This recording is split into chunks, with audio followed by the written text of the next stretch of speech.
মুলকে শামের পাকিজা দিলওয়ালা এক ব্যক্তির দিলে এই চিন্তা চেতনা আসলো যে যদিও আল্লাহ রব্বুল আলামিনের উপরে ঈমান, নবী করিম সাল্লাল্লাহু আলাইহি ওয়াসাল্লামকে বিশ্বাস এবং শরীয়তের অন্যান্য হুকুম আহকাম পাবন্দির সাথে পালন করার পরই মৃত্যুর পরের জিন্দেগির মধ্যে আল্লাহ সুবহানাহু ওয়া তাআলা জান্নাত দিবেন, তবে এই কাজটি অত্যন্ত কঠিন এবং কষ্টের এবং কত শত মুসলমান এই লম্বা সফর অতিক্রম করতে না পেরে ধৈর্য হারা হয়ে গুনাহের পথে চলে যায়।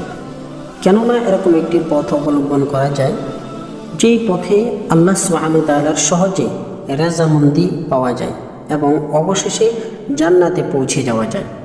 এই চিন্তা চেতনা করছেন এমন মুহূর্তেই তার দিলের মধ্যে আসলো যে জিহাদ ফি সাবিলিল্লাহ এর কথা, আল্লাহ সুবহানাহু ওয়া তাআলার রাস্তায় জিহাদ করা, যেটি আল্লাহ রব্বুল আলামিনের কাছে অত্যন্ত মাহবুব এবং প্রিয়। লাগাতার নামাজ পড়া, যাকাত আদায় করা, হজ পালন করা, এই সমস্ত আমলগুলোর চাইতে আমি মনে করি জিহাদ ফি সাবিলিল্লাহ এটি এরকম একটি আমল যে আমলের মাধ্যমে জান্নাতের 1 বছরের পথকে 1 মাস, 1 মাসের পথকে 1 সপ্তাহ, 1 সপ্তাহ পথকে 1 দিনের মধ্যে পরিবর্তন করে অতি সহজেই জান্নাতে পৌঁছে দিতে পারে। এই চিন্তা ভাবনা করে তার ওফাদার বিবি এবং তার ছোট ছোট ফুলের ন্যায় বাচ্চাদেরকে পিতামাতারা ওখানে আল্লাহ রব্বুল আলামিনের উপর ভরসা করে রেখে ঘোড়ার উপরে সওয়ার হয়ে নাঙ্গা তলোয়ার হাতে নিয়ে চলে গেলেন মাসাকার, যেখান থেকে মুজাহিদগণ দলবদ্ধ হয়ে জিহাদের জন্য রওনা হয়। উঁচু উঁচু পাহাড়, জঙ্গল, সমুদ্র, নদী নালা ফাড়ি দিয়ে পৌঁছে গেলেন জিহাদের ময়দানে। খুবই বীরত্বের সাথে জিহাদ করতে লাগলেন। সে কাফের, মুশরিক, ইহুদি, খ্রিস্টান, নাসারাদেরকে নাঙ্গা তলোয়ারের নিচে গর্দান ঝুঁকিয়ে দিতে দেখেছেন শত শত। সেই জিহাদের ময়দানে মুজাহিদগণের মুখে আশ্চর্য ধরনের একটি আওয়াজ শুনতে পারল। সে শুনতেছে যে মুজাহিদগণ কাফের, বেদের, ইহুদি, খ্রিস্টান, নাসারাদের উপরে যখন হামলা করবে এর আগ মুহূর্তে তারা এই বলে দোয়া করতেছে যে হে ইউনুস বিন উবাইদের মতো পাক ব্যক্তির রব, হে ইউনুস বিন উবাইদের মতো পাক ব্যক্তির রব, আমাদেরকে এই দুশমনদের উপরে বিজয় দান করো, আমাদেরকে এই কাফের মুশরিকদের উপরে বিজয় দান করো। তার দিলের ভিতরে হয়রানি, পেরেশানি আরও বেড়ে গিয়েছে যে আশ্চর্য ধরনের কথা, এই কীরকম দোয়া, উবাইদ বিন ইউনুস কি আবার এই ব্যক্তিকে?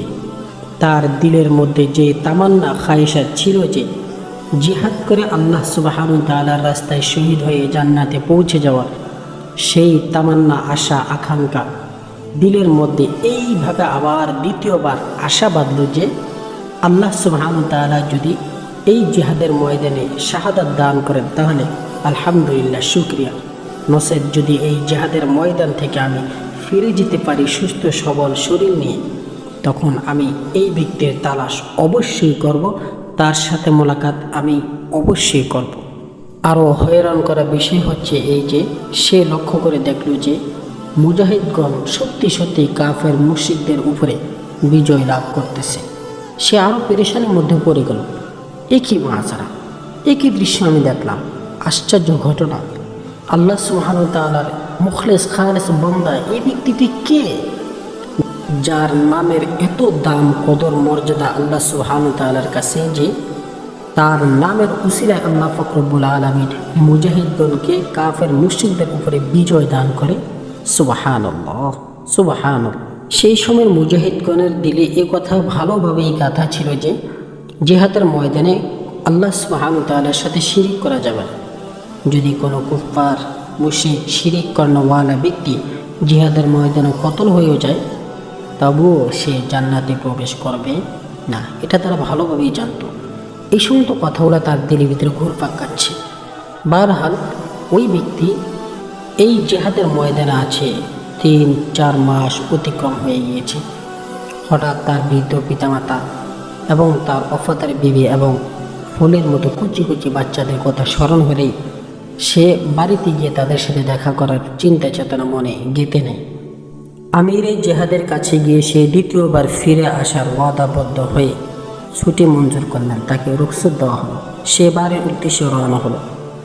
সে মালে গনিমত থেকে কিছু দিরহাম হাতে নিয়ে বসরা বাজারে গিয়ে ছেলে সন্তান, বিবি, বাল বাচ্চাদের জন্য ভালো ভালো পোশাক নেওয়ার উদ্দেশ্যে ঘুরপাক খাচ্ছে। সে ঘুরতে ঘুরতে একটি দোকানের সামনে গিয়ে পৌঁছল। সেখানে গিয়ে দেখলো যে একজন ছোট বাচ্চা বসে আছে দোকানের মধ্যে। জিজ্ঞাসা করলে সে বলল, আমার বড় চাচা নামাজ পড়ার জন্য গিয়েছে, আমাকে বসিয়ে রেখে। সে কাপড়ের থানের মধ্যে তার মন পছন্দ কাপড় খুঁজতে লাগলো। হঠাৎ তার একটি কাপড় খুবই পছন্দ হলো। ছোট দোকানদারের কাছে সে দাম জিজ্ঞাসা করলে সে 400 দিরহাম তার দাম বলল। সে দ্রুত গতিতে 400 দিরহাম দিয়ে সেই কাপড়টি খরিদ করে নিল। সে তার পছন্দের কাপড় হাতে নিয়ে দোকান থেকে খুশি খুশি দ্রুত গতিতে বের হয়ে গেল, যেন অন্য জায়গায় গিয়ে আরও ভালো ভালো জিনিস খরিদ করে বাড়িতে নিতে পারে। অন্যান্য জিনিসপত্র খরিদ করে সে বাড়ির উদ্দেশ্যে রওনা দিল একটি মসজিদের সামনে দিয়ে। দেখলো সেখানে জামাত শেষ হয়ে গিয়েছে এবং দোকানদাররা আপনা আপনার দোকানের দিকে চলে যাচ্ছে। তাদের মধ্য থেকে একজন লোক তাকে দেখে জিজ্ঞাসা করলো, হে নওজোয়ান, তুমি এই রেশমি কাপড়ের থান কোন দোকান থেকে খরিদ করেছ? সেই নওজোয়ান দোকানের পরিচয় দিলে ওই ব্যক্তি জিজ্ঞাসা করলো, আচ্ছা এই থানটি কত টাকার বিনিময়ে তুমি খরিদ করেছ? সে বলল, জি হ্যাঁ, এটি 400 দিরহামের বিনিময়ে আমি খরিদ করেছি। আপনি এই কাপড়টি অত্যন্ত বেশি মূল্যে খরিদ করেছেন। এই কাপড়ের থানটা এত দাম হওয়ার তো কথা নয়। না না জনাব, আমার জানা মতে এই কাপড়ের থানটি বরাবর 100 দিরহাম কমে খরিদ করেছি। আমাদের বাজারে তো এর দাম প্রায় 500 টাকা, এমনকি কোনো কোনো সময় এর চেয়ে বেশি দামও আমরা কিনে থাকি। আর আমি তো 400 দিরহাম দিয়ে কিনেছি। না আমার ভাই, এই কাপড়ের থানটি 400 দিরহামের নয়। যদি তুমি সত্যি সেই দোকান থেকে নিয়ে থাকো তাহলে আমার সাথে চলো, আমি তোমাকে অতিরিক্ত টাকাগুলো ফেরত দিয়ে দেব। না জনাব, আমি দ্বিতীয়বার আর ওই দোকানে যাব না, কেননা আমি এটি আমার নিজের ইচ্ছাতেই খরিদ করেছি। আমি জানি যে সেই দোকানদার কোনো অবুঝ বা নাদান বাচ্চা না। না ভাই, তুই আমার সাথে চল, আমি তোর জাতি ভাই, আমি চাই না তোর কোনো ক্ষতি হোক। সেই দোকানটি আমার আর সেই বাচ্চাটি হচ্ছে আমার ভাতিজা। সুতরাং তুমি আমার সাথে চলো এবং তোমার অতিরিক্ত টাকাগুলো তুমি নিয়ে যাও এবং কোনো ভয় দিলের ভিতরে আনিও না। সেই নওজোয়ান ওই দোকানদার মালিকের সাথে চলল এবং সেই দোকানের ভিতরে গিয়ে প্রবেশ করলো। মালিক দোকানের মধ্যে প্রবেশ করে তার ভাতিজাকে জিজ্ঞাসা করলো, তুমি কি এই থানটি এই ব্যক্তির কাছে বিক্রি করেছো? জি হ্যাঁ, আমি এই থানটি বিক্রি করেছি। কত টাকায় বিক্রি করেছ? জি 400 দিরহামে বিক্রি করেছি। তুই কি আল্লাহকে ভয় পাস না? আল্লাহ সুবহানাহু ওয়া তাআলার কাছে তোর কি একটুও লজ্জা অনুশোচনা লাগলো না যে তুই এত দামে এই থানটি বিক্রি করলি, যার কিমত এই থানটির নয়?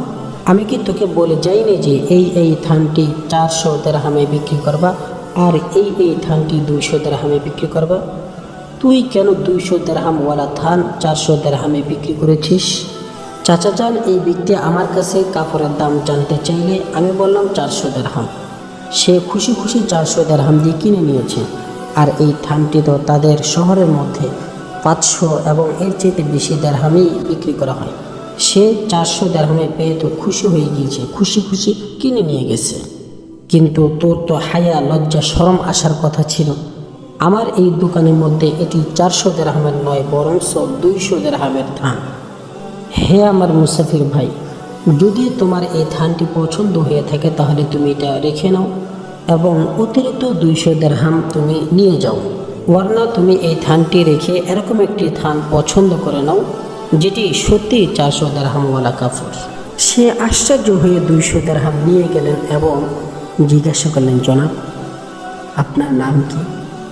তখন সে বলল, আমি মুসলমানদের মধ্য থেকে একজন মুসলমান, তুমি আমার নাম জেনে কি করবে? তখন সেই মুসাফির যুবক বলে উঠল যে, আপনাকে আল্লাহ সুবহানাহু ওয়া তাআলার সমস্ত সিফাতে নামের কসম দিয়ে বলছি, আপনি আপনার নামটি বলুন। তখন সে বলল যে, আমার নাম হচ্ছে ইউনুস বিন উবাইদ, আমি সাধারণ একজন মুসলমান। এই কথা শুনে ওই মুসাফির নওজোয়ান তার দিকে আশ্চর্য হয়ে তাকিয়ে থেকে বলল যে, সুবহানাল্লাহ, আপনি সেই লোক যার নামের উসিলা দিয়ে আমরা আল্লাহ সুবহানাহু ওয়া তাআলার কাছে জিহাদের ময়দানে হে ইউনুস বিন উবাইদের মতো ন্যাক ব্যক্তির রব, আমাদেরকে এই দুশমনদের উপরে বিজয় দান করো। ওই ব্যক্তির এই কথা শুনে দোকানদার মালিক অনিচ্ছাকৃতভাবে বলে উঠলেন যে সুবহানাল্লাহ, সুবহানাল্লাহ, সুবহানাল্লাহ। সম্মানিত দর্শক শ্রোতা, এই ছিল ইউনুস বিন উবাইদের জীবনের ঘটনা। ইউনুস বিন উবাইদ রহমতুল্লাহ আলাই, ওনার না মাথায় ছিল বড় বড় পাগড়ি, না ওনার গলায় বড় বড় মোটা মোটা দানা, না উনি কোনো খানকার পীর, না উনি ছিলেন কোনো পীরের মুরিদ। সাধারণ একজন মুসলমান। চিন্তা করে দেখুন সে কতটা আল্লাহ ভীরু ছিল। আল্লাহ সুবহানাহু ওয়া তাআলা আমাদের সকলকে এরকম হওয়ার তৌফিক দান করুন। আমিন।